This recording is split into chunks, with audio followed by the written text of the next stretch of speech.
ციხეში წასვლა კომისიაზე არ მოსვლის გამო შეცდომა ხომ არ იყო. ბევრი დღეს ასე ფიქრობ. დღეს რომ ჩვენ ოპოზიციას გვაქვს მეტინდობა ჩემი აზრით და მეტისმენადობა საზოგადოების მხრიდან, მათ შორის ჩვენი პრინციპული პოზიციის გამო გვაქვს. 2024 წლის არჩევნების წინ ოპოზიცია უფრო ძლიერი არის, ხო? არა, მე ხვების სუსტია თუ უფრო ძლიერი მე ვფიქრობ, რომ საერთო ჯამში ვამბობ. მე ვფიქრობ, რომ უფრო ძლიერები ვარ. ოპოზიცია არ დადის ხალხში, მარტო ეკრანებიდან ელაპარაკება ხალხს. რამდენად იღებთ ამ შენიშვნას და საყოველთაოს? ფაქტობრივად პირდაპირ თქვენს ეთერში თქვა 10 მაისიდან 26 მაისამდე გვექნება საყოველთაო კარდაკარი პირველ ეტაპზე თბილისში. რატო გამოუვიდა უნგრეთში ერთ ადამიანს და საქართველოში არ გამოსდის თითქმის მთელ ოპოზიცია. გასაგებია.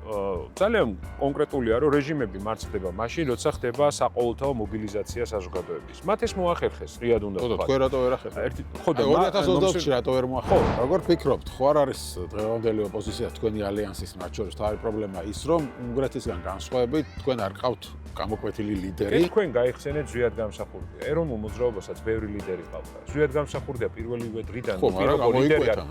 ამას დრო უნდა. რამდენი დრო 14 წელია? და არ ვერ გამოიკვეთა ეს. პირდაპირ გეუბნებით, რომ ერთ-ერთი მთავარი პრობლემა 2024 წლის არჩევნების იყო, რომ ჩვენი მხრიდან პრემიერობის კანდიდატი არ დასახელებულა. არც ერთი ჯგუფიდან. ეს არის შეცდომა. მოგესალმებით. მე ვარ ჟურნალისტი მერაბ მეტრეველი და ეთერშია გადაცემა პოლიტქალაქი. უნგრეთში განვითარებულმა მოვლენებმა აჩვენა, რომ სრულიად შესაძლებელია ავტორიტარიზმის პირობებშიც კი არჩევნების მოგება. უნგრეთში ერთმა ადამიანმა, პეტერ მადიარმა მოახერხა და დაასრულა ვიქტორ ორბანის 16 წლიანი მმართველობა.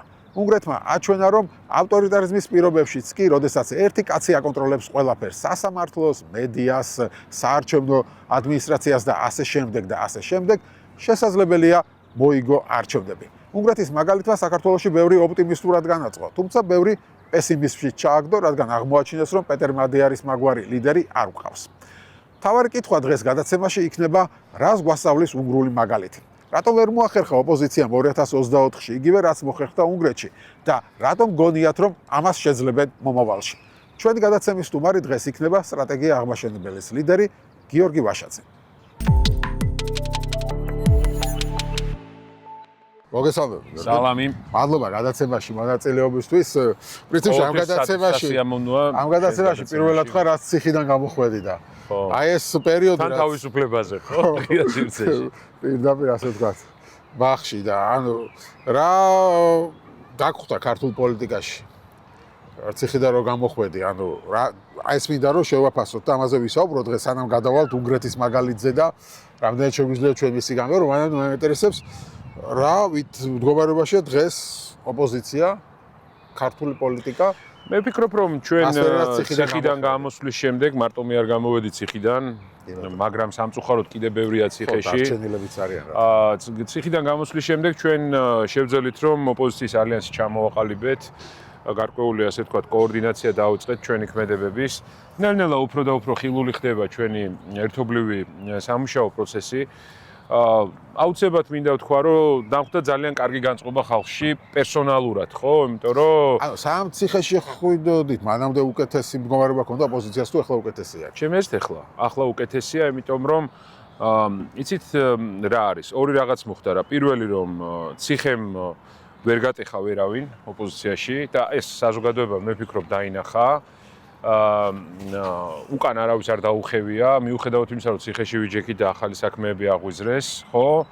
ეხლა 15 წლიანი მოკლედ ვემუქრებიან და მე ვფიქრობ, რომ ნახეთ პროპაგანდა ძალიან აქტიურად მუშაობდა ჩვენს წინააღმდეგ პერსონალურ გაშავებებზე რა და რაღაცა ხან რას გვაბრალებდნენ, ხან რას და აი ეს დაბრალებები რაღაცნაირად გაიწია. მე ვამბობ პერსონალურ შეტევებს ადამიანებზე და ასე შემდეგ, ხო? და მეტი ჩემი აზრით შეიძლება ვწდები, მაგრამ საზოგადოების მხრიდან მეტინდობაა თუნდაც კი მე ვგზნობ აი ყოველდღე გარეთ ვარ, ვეკონტაქტები ხალხს და ვგზნობ პოზიტიურ განწყობასაც, ვგზნობ მეტნდობასაც და ვფიქრობ, რომ ეს ის ასე ვთქვათ შესაძლებლობაა, რომელიც ჩვენ აუცილებლად უნდა გამარჯვებაში ვთარგმნოთ. აი ეს არის ჩვენი ამბავი. მაგამდე ვიდრე მივალთ, მანამდე მინდა კითხოთ აი ამ გადასახედიდან ციხეში წასვლა კომისიაზე არ მოსვლის გამო შეცდომა ხომ არ იყო. ბევრი დღეს ასე ფიქრობს. არა, მე არ მგონია მე რა კომისიაზე მისვლა ჯობდა და იქ წულუკიანისთვის პირდაპირ ჩვენ ერთი რამ იმის რასაც ფიქრობთ მასზე და ამ ხელისუფლებაზე ვიდრე ამის გამო ციხეში წასვლა. მე რა ნახეთ ჩვენ ერთი რამ გვეშლება რა არ იქნებოდა კომისიით ციხეში ჩაჯდომ გაშვება იქნებოდა სხვა რამე. და ახალი ყოფილიყო. ნახე ხომ მნიშვნელობა აქ რის გამო გიჭერს. აქ რეჟიმს მიეცა საშუალება ეთქვა რომ ჩვენ კი არ დავიჭერეთ კაცო. თვითონ წავიდნენ ციხეში თორე ჩვენ არ ვიჭერდით. თავის ფეხით რო ციხეში არავინ არ ამეზე რო დაგიჭერენ ეს უკვე სხვა საკითხია ხო? თავის ფეხით ციხეში არავინ არ მიდის. ეს ერთი. მეორე და ეს მინდა რომ საზოგადოება მიცოდეს რომ არავის არ უხარია ციხეში ყოფნა და ძალიან რთულია ციხე მარტივი არ არის რა. ოჯახისთვის განსაკუთრებით, შენი მეგობრებისთვის. ხო, რა თქმა უნდა, ამიტომ პერსონალურად ადამიანებს. ეხლა მეორე საკითხი. აგერ მეორე სხვა მუხლები გვაქვს აღძრული. მაშინ ამ მუხლებით გაგვიშვებდნენ ციხეში. ამ მუხლებით თუ გაგიშვებენ, უკვე მართლა სალაპარაკო იქნება, რომ რაღაც აბსურდული ბრალდებით, საბოტაჟის და ასე შემდეგ გაუშვეს პოლიტიკოსები და მანამდე ხელისუფლებას მიეცა საშუალება თავი ემართლებინა რომ ჩვენ არ ვიჭერდით ამ ხალხს. და ნე თუ არ იჭერდნენ შეეძლოთ ჯარიმა. მოსულიყო კომისიაზე და თუ ჩვენი დაჭერა არ უნდათ. შეეძლოთ რომ ჯარიმაც გაეკეთებინათ, ხო? მაგრამ მათი მიზანი იყო ჩვენი დაჭერა და მე ვფიქრობ რომ აქ სხვა ალტერნატივა არ არსებობდა და მეორე ძალიან მნიშვნელოვანი გვაუწყდება. ჩვენ ძალიან კონკრეტული ხაზი შევქმნით. თუ ვამბობ რომ მე იქეთ ხარეს არ ვცნობ და ვამბობ იმას რომ მე მათთან არ ვთანამშრომლობ, ხო? მაშინ არ შეიძლება სადღაც ვთანამშრომლობ, სადღაც არ ვთანამშრომლობ. აი ხა წარმოიდგინე რომ ჩვენ თანამშრომლობა რა კომისიაზე შეგეძლოთ მაგალითად მისულიყავით და გეთქვათ, იქვე გეთქვათ არ გაღიარებთ, მაგრამ რადგან თქვენ ფლობთ ფაქტიურ ძალაუფლებას და შეგიძლიათ რაღაცა აბსურდის გამო დაგვიჭიროთ ამის სიამოვნებას არ მოგანიჭებთ და აქ მოვედი იმისთვის რომ პირდაპირ გითხრათ და შანსი გექნებოდა აი პირდაპირ წულუკიანისთვის იმ ხალხისთვის იქ გეთქვათ პირდაპირ ესეთი შანსი მეორე 2024 წლამდეც მქონდა პარლამენტში როცა ვიყავით და პირდაპირ ვამბობ რომ სხვა სიტუაცია და სხვა ფაზაში ვარ და ძალიან მნიშვნელოვანია პრინციპული მნიშვნელოვანი ხაზების არ დარღვევა რა მე ვფიქრობ რომ დღეს რომ ჩვენ ოპოზიციას გვაქვს მეტინდობა ჩემი აზრით და მეტისმენადობა საზოგადოების მხრიდან მათ შორის ჩვენი პრინციპული პოზიციის გამო გვაქვს და არა ის რომ ხან ერთს ვაკეთებთ ხან მეორეს რა ძალიან პრინციპულად მიუყვებით იმ ხაზს რომ საქართველოს იმსახურებს უკეთეს საქართველოს უნდა გახდეს რეგიონის ლიდერი ჩვენ უნდა დავიხსნათ თავი აი ამ ბოროტების მანქანიდან რომელიც ახლა არის ქვეყანაში წავიყვანოთ ქვეყანა განვითარების გზით და ვფიქრობ რომ დღეს მეტინდობა გვაქვს ამ დავამტკიცეთ ჩვენი ქმედებით რომ ჩვენ უკან არ ვიხევთ რომ ჩვენ გვიყვარს ჩვენი სამშობლო გვინდა ამ ქვეყანაში იზრდებოდნენ ნორმალურ გარემოში ჩვენი შვილები საქართველოს იმსახურებს უკეთეს და გვინდა სიკეთე მოვიტანოთ ქვეყანაში აი თქვენ თქვით პრინციპულობა ახსენეთ და აი მამაზეც გედავებათ ბევრი რომ აი აქამდე ამბობდით რომ რაღაც არჩევნება აზრი დაკარგა არაფერს არჩევნებს ადგილობრივ არჩევნებში მონაწილეობა არ მიიღეთ და ეხლა გამოდიანო და ამბობენ რომ აუ ეხლა არჩევნები არის ერთადერთი გზა ასე თქვა არჩევნებში შევიდეთ ჩვენ ძალიან კონკრეტული და განსაკუთრებით უნგრეთის მაგალითის მერე ხო მაგალითად სალომე ზურაბიშვილმა თქვა ასეთი რამ გვარამიაც ამბობდა სხვათა შორის რომ არჩევნებისთვის უნდა მოვემზადოთ ხო კი ოღონდ როგორი არჩევნებისთვის მნიშვნელოვანია მოდით ეხლა აგიხსნით ამას ჩვენ გვაქვს რამდენიმე ფაზა გასავლელი პირველი რომ ჩემი აზრით აი მორმა წელმა რა მოგცა მეტი ნდობა მეტი კავშირი მეტი ერთიანობა ახლა იმ საერთო ამოცანასთან მიმართებაში რაც გვაქვს ეს ერთი მეორე ჩვენი ახლა რა პროცესშიც ვართ მე ამას ვეძახი გამთლიანების პროცესი. ეხლა ჩვენ რასაც ვაკეთებთ ოპოზიცია, ჩვენი ასე ვთქვათ პოლიტიკური ძალები, ალიანსი, მოდით ასე ვიტყვი, საერთოდ ეს არის საზოგადოების გამთლიანება ერთ მუშტად შეკრა. ეს არის პროცესი რა. აი ხა ჯერ საუბარი იმაზე, აი ხლა არჩევნები ჯერ არ არის ხო არჩევნები მიღწეული რა, ეს ერთი მეორე ძალიან მკაფი ოპოზიცია გვაქვს ჩვენი ამოცანაა რომ არჩევნებამდე იმხელა უპირატესობა უნდა იყოს ჩვენ მხარეს რომ ვეღარ შეძლოს ამ უპირატესობის სიყალბით ასე ვთქვათ გადალახვა მეორე მხარემ ეს არის ძალიან ჩვენი ამოცანაა ძალიან კონკრეტული ალტერნატივა შევთავაზოთ საზოგადოებას რა ვაჩვენოთ რა განსხვავებაა ჩვენსა და მათ შორისო ჩვენ გვინდა ძლიერი საქართველოს მძლავრი ეკონომიკით, სრულფასოვანი დემოკრატიით, ძლიერი თავდაცვით, ევროკავშირის წევრი, მათი გზა არის იზოლირებული საქართველოს ტყუილებში მხოლოდ და მხოლოდ ქვეყნის მართვა, ასე მკაფიო ალტერნატივა თავისი არ იყო ასე, არ იყო მთლად ასე. ოპოზიციაზე იყავით, თქვენ ოპოზიციაზე იყავით, მაგრამ არ იყო მთლად ასე. მე ვფიქრობ, ახლა ოპოზიცია არის გაცილებით უფრო კონსოლიდირებული. ეს არის ძალიან კარგი. 2024 წლის არჩევნების წინ ოპოზიცია უფრო ძლიერი არის, ხო? არა. აქეთ იყო თქვათ თქვენი გაერთიანება, იქეთ იყო ნაციონალური მოძრაობა, ლელო ძლიერი იყო, გახარიას პარტია ძლიერი იყო. ეხლა ამ ადგილობრივი არჩევნების მერე ის ორი პარტია საერთოდ დასუსტა, ხო? ნაკლები ხმები. ნუ ეხლა მე დასუსტა, გახარიას პარტია საერთოდ სად იქნება 2022-ში არავინ არ იცის, იმიტომ მაგრამ არის ოპოზიციის ალიანსი, რომელიც ნამდვილი ალტერნატივაა. აღძრულია საქმე. ამიტომ ეხლა სუსტია თუ უფრო ძლიერი მე ვფიქრობ, რომ საერთოდ ჯამში ვამბობ. მე ვფიქრობ, რომ უფრო ძლიერები ვართ. მეტი ნდობა გვაქვს, აი ხას უსვა, მეტი ნდობა. მე ამას გრძნობ. მეტი ნდობა გვაქვს საზოგადოებიდან. მეც გრძნობ ამას და ეს არ არის მხოლოდ ჩემი შეგრძნებები, მეტი მოლოდინიც არის, რა თქმა უნდა, უფრო სისტემურად მუშაობთ. ოპოზიციის ალიანსის პირველი ნაბიჯებიც ამას ადასტურებს. ჩვენ აქამდე განსხვავებული, ასე ვთქვათ, ფორმატებისგან დაწერილ დოკუმენტზე შევთანხმდით, წესებზე შევთანხმდით. გავიაზრეთ გარკვეული, ასე ვთქვათ, შეცდომები, რაც დაშვებული იყო ციხე ჩემთვის გარდა იმისა, რომ იყო უსამართლობის განცდა, იყო საშუალება, რომ მეტი მეფიქრა სადმე დაუშვი შეცდომა და არ ვამბობ იმას, რომ მხოლოდ სხვამ დაუშვა შეცდომა. მეც მქონდა შეცდომები, სადღაც ავყევი იმ, ასე ვთქვათ, სიძულვილის ენას, რომელიც მოდიოდა აი ამ ბოროტების მანქანისგან, რომელიც მოქმედებს ქვეყანაში. ჩვენ ამ შეცდომებს აღარ დაუშვებთ, ბევრი რამე გავიაზრეთ და ჩემი აზრით დღეს ჩვენ უფრო ძლიერები ვართ, ვიდრე ვიყავით 2024-მდე და მჯერა, აი პირდაპირ ვამბობ, რომ ოპოზიციის ალიანსი, აი ხა დღესაც რომ მაგალითად კვლევა ჩაატარო, არჩევნები ჩატარდეს, მოდი ესე, ნუ გააჩნია რა გარემოში, მაგრამ ჩვენ ვამბობთ, რომ არჩევნებს ჭირდება შესაბამისი გარემო. ჩვენ არ ვამბობთ, რომ ნებისმიერი არჩევნები უნდა ჩაატარდეს. არჩევნები ხა არ იმის ილუზია არ აქვს, რომ აბსოლუტურად დემოკრატიული არჩევნები იქნება რა, მაგრამ მეტნაკლებად გარემო უნდა გაუმჯობესდეს და ამაზე სწორედ ამიტომ გვინდა კონსოლიდაცია, ამიტომ გვინდა ერთმუშტად შეკრა, ამიტომ გვინდა საზოგადოების გაერთიანება, მაგრამ აი დღესაც რო კვლევა ჩატარდეს, მე დარწმუნებული ვარ, რომ აქეთ რო ოპოზიციური ალიანსი ერთიანად იყოს ამ კვლევაში და აქეთ ქართული ოცნება, ჩვენ შეიძლება მცირე უპირატესობაც გქონდეს ამ სოციოლოგიურ კვლევაში. ოქტომბრისთვის, აი რაც გვაქვს ახლა დაგეგმილი, ვფიქრობ, რომ ძალიან დიდი უპირატესობა იქნება უკვე ჩვენს მხარეს. ხო, აი რა გაქვთ დაგეგმილი, ამაზე ვისაუბროთ. კარგი, ანუ რა საპირეთ? ნახეთ, პირველი რომ ჩვენ პირველი დიდი შეკრება გვექნება 26 მაისს რა და აქ მინდა ძალიან მკაფიოდ თქვა, რომ ეს 26 მაისის შეკრება იქნება სულთად პოლიტიკური შეკრება, რიად ვამბობ. ეს იქნება ალიანსისთვის პირველი პოლიტიკური საერთო მანდატის წამოღება საზოგადოებისგან. თქვენ მიერ დაგეგმილი დიდი აქცია და არა როგორც აქამდე იყო, რომ აქტივისტები ჩვენ ჩვენ რა თქმა უნდა ყველას ვეძახით აქტივისტა ჩვენი თანამებრძოლები არიან სულთად პოლიტიკური პარტიების მიერ ორგანიზებული, ოპოზიციის ალიანსის მიერ ორგანიზებული.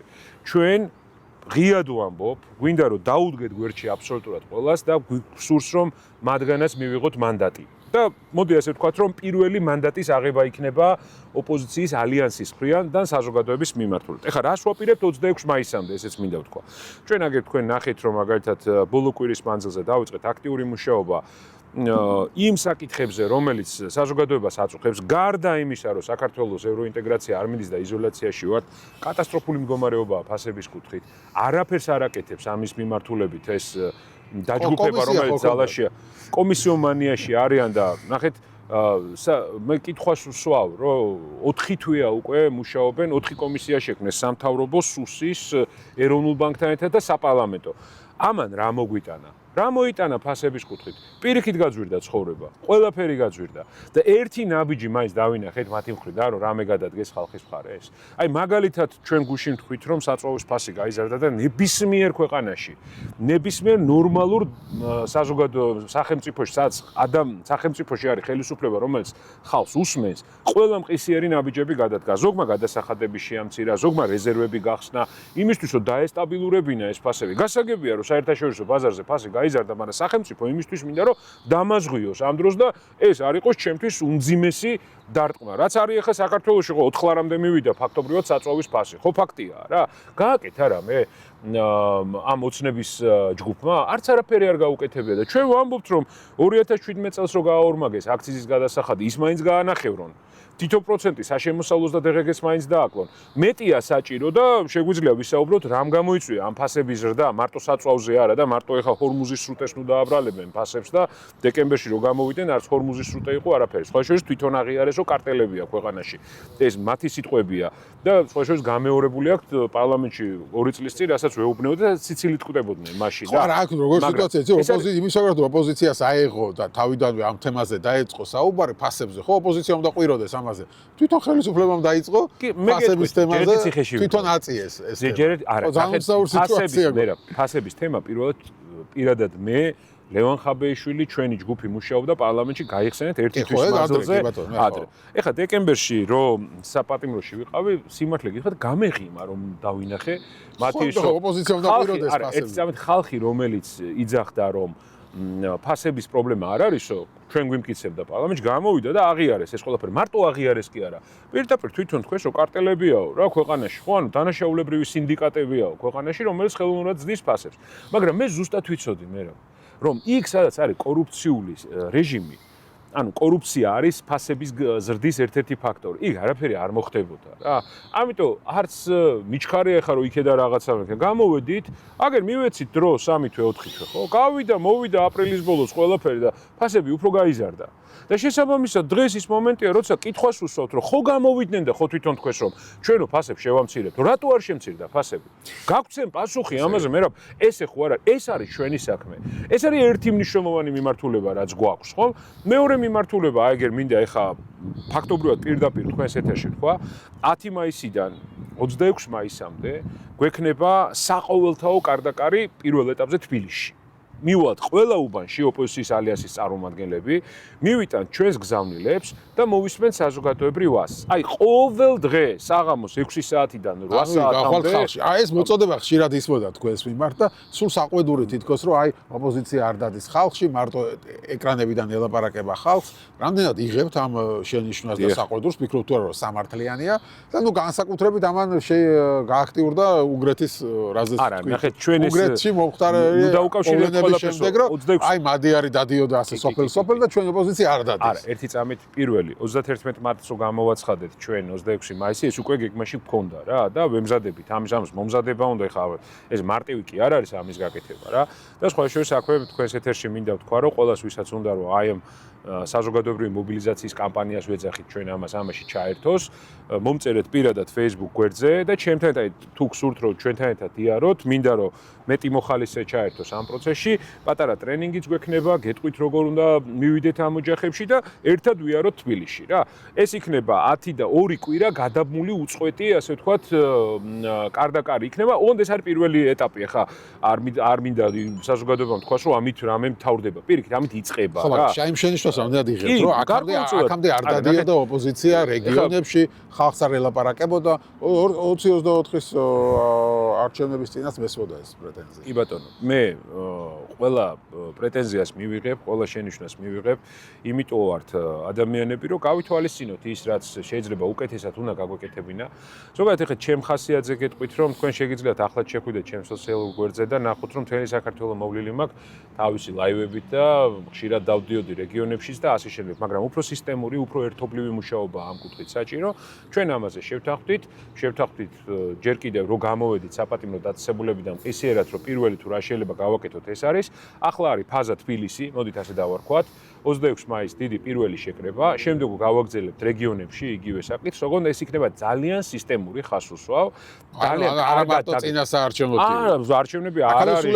სულ ეს იყო საუბარი, რომ წინასაარჩევნო დადიან, არა და სულ უნდა იარო. იმისათვის რომ საყოველთაო მობილიზაცია მოხდეს, იმისათვის რომ ერთ მუშტად შევიკრათ, რაც გონია ერთადერთ გამოსავლოთ ამ ძიმე ჩიხიდან, სადაც შეგვიყვანა აი ამ ბოროტმა დაჯგუფებამ, ჩვენ გვჭირდება, რა თქმა უნდა, მეტი ადამიანებთან უშუალო ურთიერთობა. ამას ვიწყებთ. მე არა ვარ ექსპერტი, ხა რომ შორიდან შევაფასო. მე ვამბობ იმას, რასაც ვაპირებთ რომ გავაკეთოთ, ხო? მე ხა შეფასებს ზოგიერთი პოლიტიკოსი არის, სხვათა შორის, რომელიც რაღაც ექსპერტივით ლაპარაკობს რა, პოლიტიკოსებზე ლაპარაკობს, თითქოს თვითონ პოლიტიკოსი არ იყოს, მიხვდით და პოლიტიკოსებს აქვს. მე გეუბნებით, რას ვაპირებ რომ გავაკეთო სხვა ჩემს პარტნიორებთან და მეგობრებთან ერთად. კიდევ ერთხელ ვიმეორებ, 10 მაისიდან დაელოდეთ 26 მაისამდე ყველგან მთელ თბილისში ვიქნებით კარდაკარის სისტემური საყოველთაო მობილიზაციის კამპანია, ვისაც გინდათ ჩაერთოთ, მომწერეთ პირადად მე Facebook-ზე მაგალითად, ან თუ სხვა პოლიტიკური ლიდერი მოგწონთ, მათ მიწერეთ რა და მობზანდით, ერთად ვიაროთ და ერთად გავაკეთოთ ეს. 26 მაისის აქცია რადგან ახსენეთ, ეს არის თქვენი ალიანსის ასე ვთქვათ პირველი გამოცდა, ხო? დიახ. რას წარმოადგენთ რომ ნახოთ, რა რაოდენობის ხალხზე იტყვით რომ შედგა. მე ამას ეხა წინასწარ ვერ დავიწყებ ამის იმას, რაც არ უნდა იყოს. გავხდით რომ ბევრი ხალხი მოვა. მე ვფიქრობ, რომ ბევრი ხალხი მოვა, მაგრამ რაც მოვა, მერაბ, ეს არის ჩვენი სასტარტო ბაზა. მოდი ასე ვიტყოდი რა და ამაზე უნდა დავაშენოთ. რა მნიშვნელობა აქვს 100 კაცი რომ მოვიდეს? ხო ესე იგი 100-ნი ვართ. მაგრამ ხელისუფლება დაგციდებთ ახლა 100 კაცი. გავიგე, არ გვაინტერესებს, ისინი სულ სიცილში და სულ ტყუილში არიან და სულ აი რაღაცა სიძულვილის ენაში არიან და სულ ჩვენი დაპირისპირება და გათითო კაცება უნდათ. მე ჩემთვის თავარია, მე რას ვაკეთებ ჩემი ქვეყნისთვის, ჩემი სამშობლოსთვის. მე მინდა უკეთესი საქართველო, მე მინდა უკეთესი და უფრო ძლიერი ქართული ოჯახები, მე მინდა რომ ეს იზოლაცია გაარღვიოს ამ ქვეყანა, მინდა რომ ევროინტეგრაციის გზაზე დავბრუნდეთ. ევროკავშირი მარტო იმისთვის კი არ მინდა რომ აქ დავიწეროთ ევროკავშირი. ჩვენი შინაარსით, ჩვენი რეფორმისტული მიდგომებით გვინდა მივიდეთ. რეგიონის ლიდერის სტატუსი მინდა რომ დავიბრუნოთ, ხო? ამიტომ ამას ყველაფერს მუშაობა უნდა. ესე იგი, თუ ცოტა ხალხი მოვიდა, ხო? ესეც ბაზა, ხო, საიდან ვიწყებთ, ეს ხო უნდა დავინახოთ, რა? ჩავთვალოთ, რომ ეს იქნება ჩვენი სასტარტო წერტილი. რა და მე შევადაროთ შემდეგ მოსვლებზე, როცა გვექნება შემდგომი ასეთი, შენ გაიზარდა თუ არა ხალხის რაოდენობა, რომელიც მოგყვება იმ ძალიან მნიშვნელოვან ბრძოლაში, იმ გზაში, რომელიც მე ვფიქრობ, აი ესე ვეძახი ამას, ეს არის ჩვენი თაობის მისია, რომელიც უნდა შევასრულოთ ჩვენი წარსულის აწყოს და მომავლის წინაშე, რომ გავარღვიოთ ეს მოჭადრაკე. აი როგორ უნდა გავარღვიოთ, ეხლა ამაზე ვილაპარაკოთ და იმაზე თუ რა გვასწავლა უნგრეთის მაგალითმა. ანუ მარტივად დავსვათ კითხვა, რატო გამოუვიდა უნგრეთში ერთ ადამიანს და საქართველოში არ გამოვზდის თითქმის მთელ ოპოზიციას. გასაგებია. პირველი რომ თვითონ ეს ადამიანიც ამბობს, რომ ის ერთი ადამიანი არ იყო. ეს იყო სერიოზული ჯგუფი, რომელსაც ლიდერი იყო ამ ჯგუფის ეს ადამიანი. მეორე რომ ძალიან კონკრეტულია, რომ რეჟიმები მარცხდება მაშინ, როცა ხდება საყოველთაო მობილიზაცია საზოგადოების. მათ ეს მოახერხეს, ღიად უნდა ვთქვა. ხო, თქვენ რატო ვერ ახერხეთ?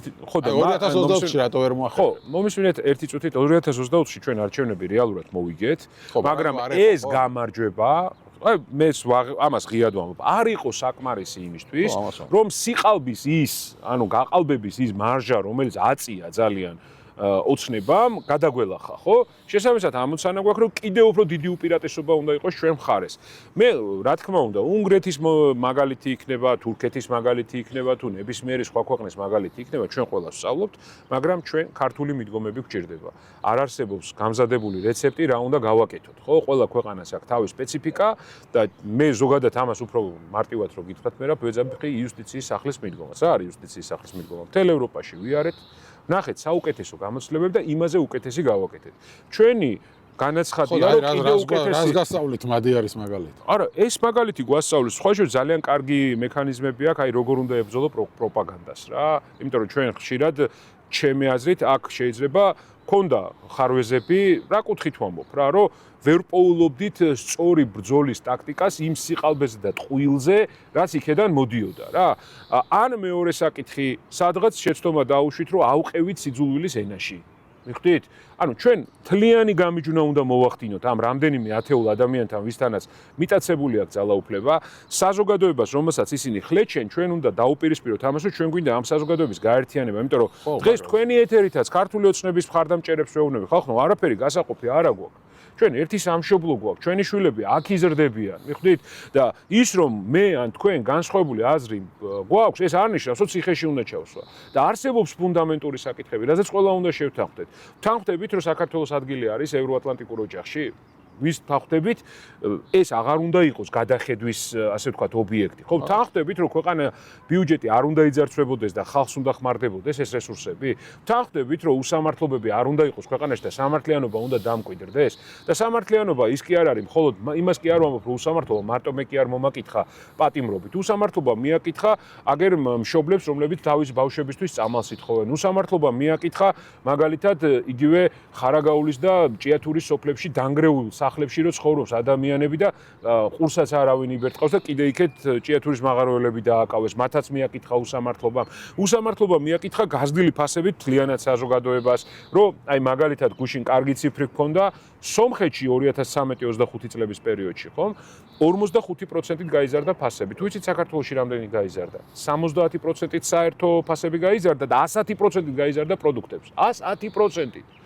მივხვდით რას რომ აი ეს ხო უსამართლოა რომ 100.000 ადამიანს მოუწია ქვეყნიდან წასვლა და ანუ მე ამას რატო ვამბობ იცი რომ დღეს ის სიტუაციაა რომ უსამართლოებმა ყველას მიაკითხა და თუ ჩვენ ერთმანეთის გვერდში არ დავდექით აი ეს არის ჩემი გზავნილი საზოგადოებისთვის რა თუ ერთმანეთს გვერდში არ დაუდექით გადაგვრთელავს ეს უსამართლოები და წაგულება განსხვავებული 2024 წლის არჩევნებისგან ანუ რას როგორც მაშინ აწარმოეთ თქვი რომ აი ციხეში რო ვიყავე ბევრ შეცდომაზე დავფიქრე რა იყო მაშინ შეცდომა და ეხლა რა უნდა შეიცვალოს მე მიმაჩნია რომ მაშინ ოპოზიცია უფრო ძლიერი და მრავალფეროვანი იყო ხო ანუ ნაცური პარტიებიც ცალკე იყვნენ ვისაც ეს მოწონდა თქვა ნაცები ან ნაცების ჩემს ეს პარადიგმას ამორწეცებში გადაიგა იმათ შეეძლოთ აქეთ ხმა მიეცათ ვისაც არ მოწონდა შეეძლო ელოერჩია გახარიაერჩია ანუ განსაკუთრებული ესეთი მრავალფეროვანი არჩევანი იყო და ეს ვერ მოხერხდა მაშინ ეხლა რა იყო შეცდომა მაშინ და რა უნდა შეიცვალოს მე მაშინაც ხარს უჭერდი თქვენ გახსოვთ ერთიან სრულ კონსოლიდაციას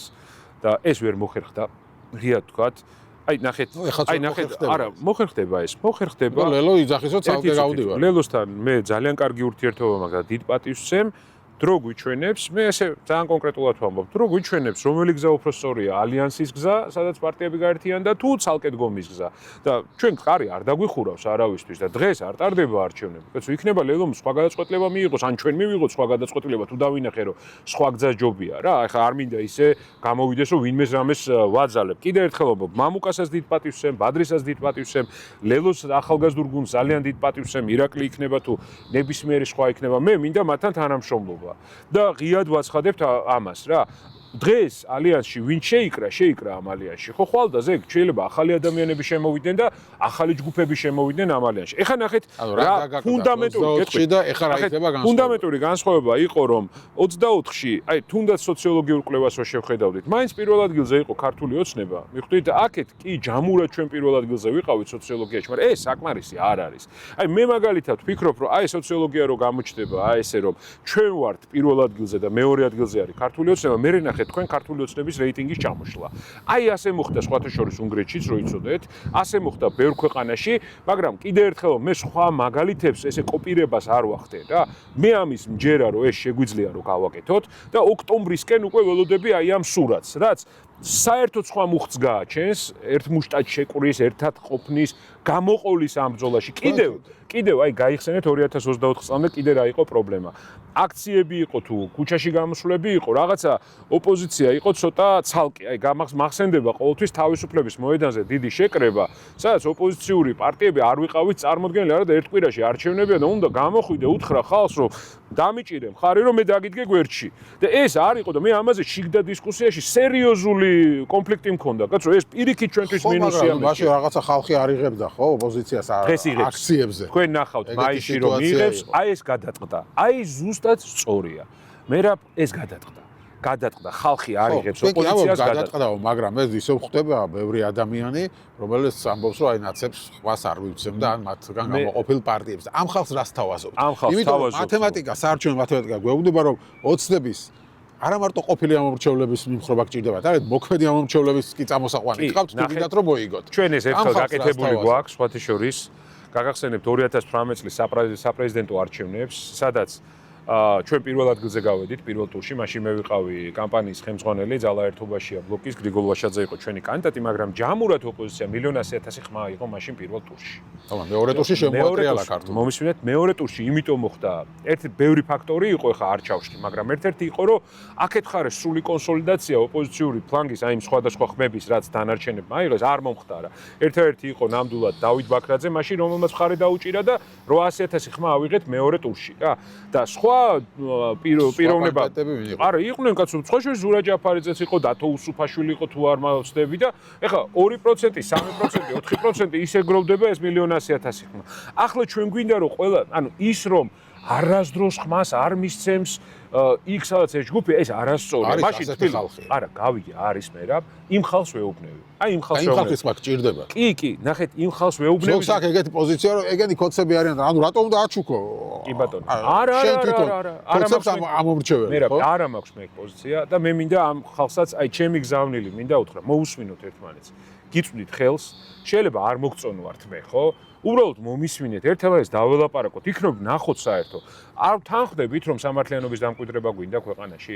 თანხდებით, რომ ეს ნორმალური არ არის, რა გარემოში ცხოვრობთ? თანხდებით, რომ ევროპული ინტეგრაციის გზით უფრო სწრაფად უნდა წავიდეთ? თანხდებით, რომ იზოლაცია უნდა გავარღვიოთ? თანხდებით, რომ ძლიერი ოჯახები გჭირდება და რეგიონის ლიდერის სტატუსი უნდა დავიბრუნოთ? მაშინ რა გვაქვს გასაყოფი?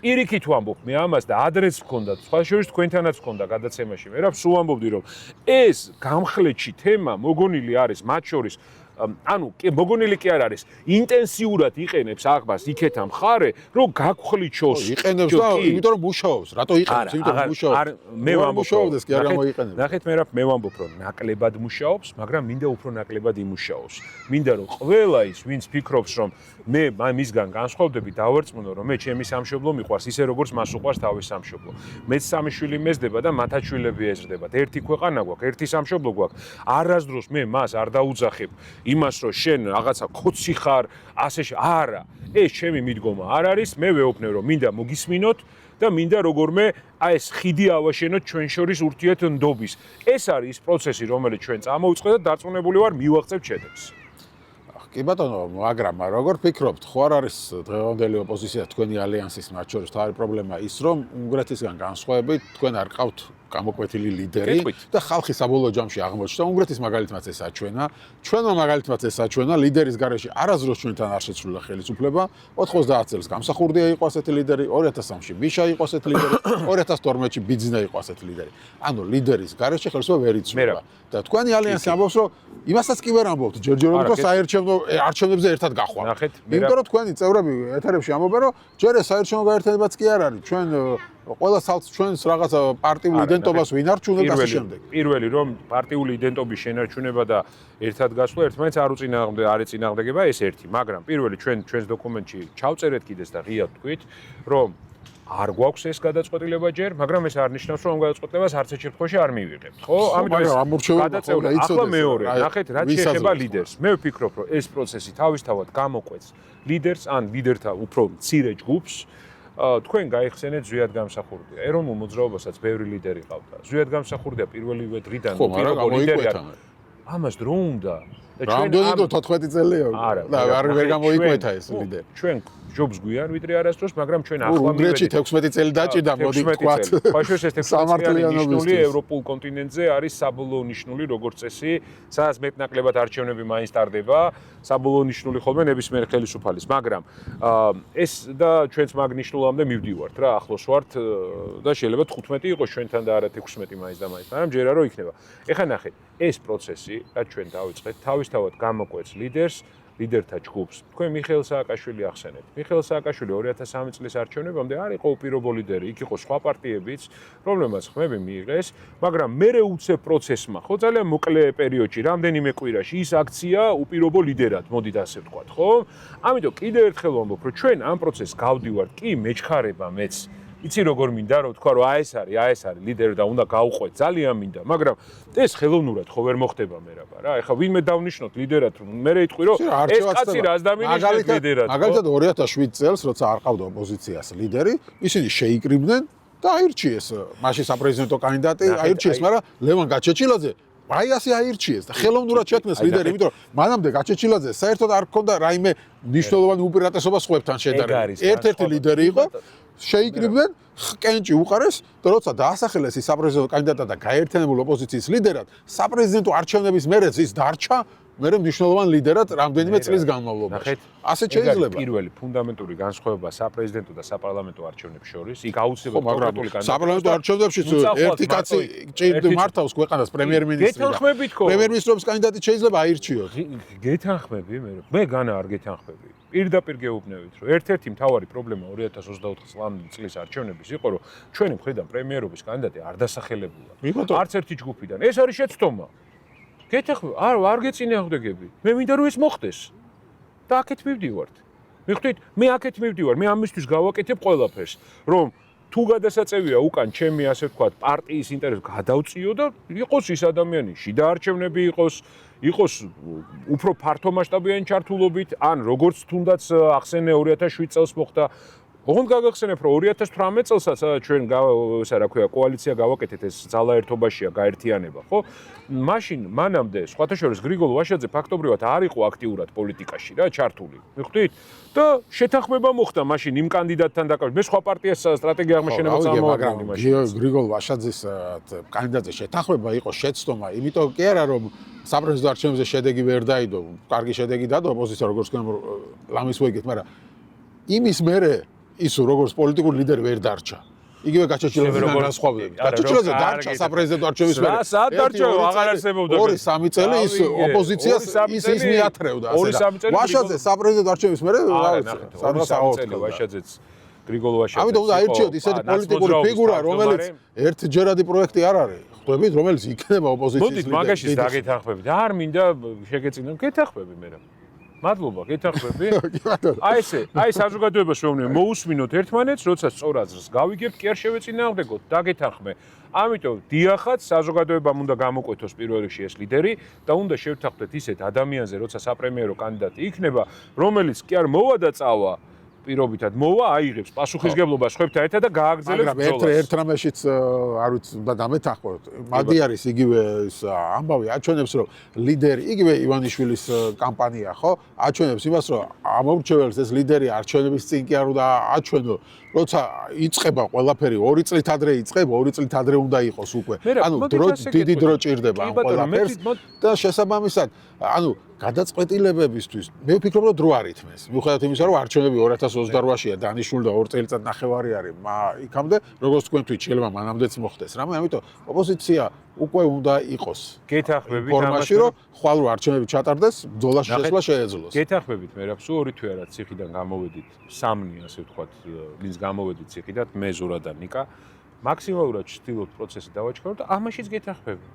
არც ერთ შემთხვევაში არჩევნებამდე ერთი კვირით ადრე, ეს უნდა იყოს გაცილებით ადრე გაცხადებული და ეს როცა ვამბობთ მადიარს ან როცა ვამბობთ ნებისმიერ სხვას, ეს მაინც იმ პროცესმა გამოკვეთა, კაცო, ეს არ იყო რომ შეიკრიბა ვიღაცა და აი ეგ რა თქვა, მადიარის შემთხვევა სხვა იყო, ხო, როგორც ჩვენთან იყო მაგალითად, იგივე თქვა, მიშას შემთხვევა.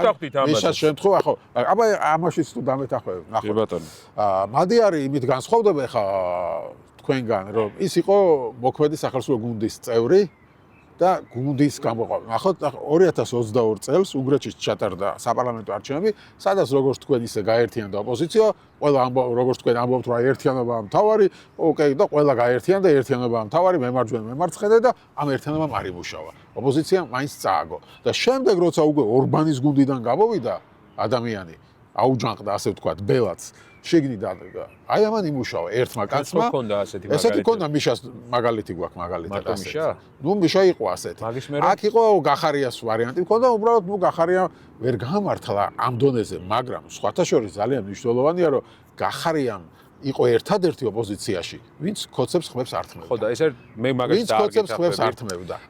ამაზე იყო ივანიშვილი იმდენად გამწარებული, რომ 2024 წლის არჩევნების წინ იმედზე მივიდა სპეციალურად, რომ გახარიას დამუქრებოდა დაჭერით. ინტერვიუ მისა ხო ახსოვთ, ელანძღა უკანასკნელი სიტყვებით, არც ერთი არ ულანძღი ხართ, ასე ივანიშვილი. სამწუხაროდ რა მოხდა? ხო, და შემდეგ მე არ წაუღია სამწუხაროდ 1,100,000, ნუ კაი 200,000 გააყალბეს პირობითად, ხო?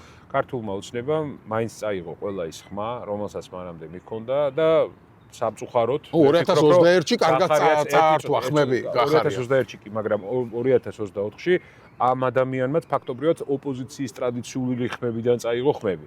ანუ ახალი ვერ მოიტანა. ეს არის ფაქტი, მაგრამ კიდე ერთხელ ვამბობ რა, რომ ეხა იქ ასე მოხდა. ეს არ ნიშნავს, რომ მაინც და მაინც ისე მოხდება საქართველოშიც არა? კიდე ერთხელ ხას უსვავ ამას რა. შევხედოთ, დავაკვირდეთ, კაცო, მე რა ხო, არა, ოცნებაში აღარავინ არის დარჩენილი ისეთი შეიძლება რომ არ ვიცი, გამოიკვეთოს, ვის დავაკვირდოთ ეხა შალვა პაპუაშვილი იქნება? ხო, მაგრამ ამაზე აკეთებენ ასე ვთქვათ აქცენტს გულისხმობ იმას, რომ შეიძლება საერთოდ ახალი ლიდერი იყოს საჭირო და თქვენ ძველებმა ვეღარ გაამართლოთ. კი ბატონო, მე რა ამის რესურსი აღარ აქვს. სიამოვნებით დაგეთანხმებოდი. და სიამოვნებით ვიტყოდი, რომ აბატონო, აი გამოჩნდა ლიდერი და წავედი ჩემ ოჯახს მივხედო ეხლა რა. ჩემი ოჯახიც ისეთ რამხელა სტრესის ქვეშ არის.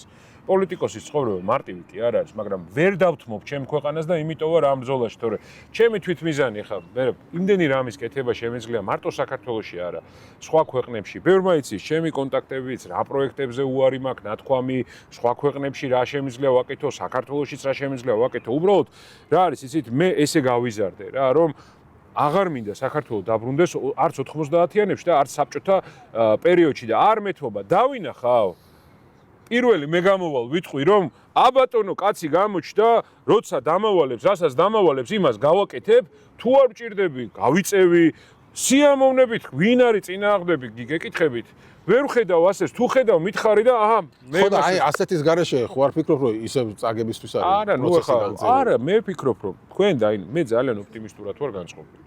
თქვენ დაინახავთ რომ ნაბიჯ სისტემური მუშაობით ჩვენ ისე ავაწყობთ ყველაფერს რომ საბოლოო შედეგზე გავალთ. მე მჯერა ამის, იმიტომ რომ დღეს თუნდაც იმ ალიანსში, თუნდაც ჩემს ოპოზიციურ კოლეგებს რო ველაპარაკები, ძალიან ბევრი რამე არის შეცვლილი და გადააზრებული, რაც მაძლევს ამ ოპტიმიზმის შედეგს. ბევრი რამე გვაქვს კიდე მე რა დაგეგმილი, რაც არ გვითქვამ შენ რა და თქვენ ნახავთ ამას, შეხედავთ. მე მჯერა რომ ჩვენ შევძლებთ საზოგადოების გაერთიანებას, ნდობის ხიდის აშენებას, საქართველოს გამარჯვებას და წინ წაყვანას. არჩევნების მოგებას 1.100.000 ხმა ჭირდება მინიმუმ საქართველოს. მინიმუმ, კი ბატონო. კი ბატონო. მილიონ ნახევარ ხმა წამოიღოს. კი ბატონო, 1.5 ადამიანზე უნდა აქტიურად ვიმუშაოთ, იმისთვის რომ 1.100.000 ხმა ავიღოთ. ჩვენ ამას ვიზავთ. მე ამის მჯერა. კი ბატონო, ნახოთ როგორ იქნება. მადლობა ინტერვიუსთვის. ძალიან დიდი მადლობა.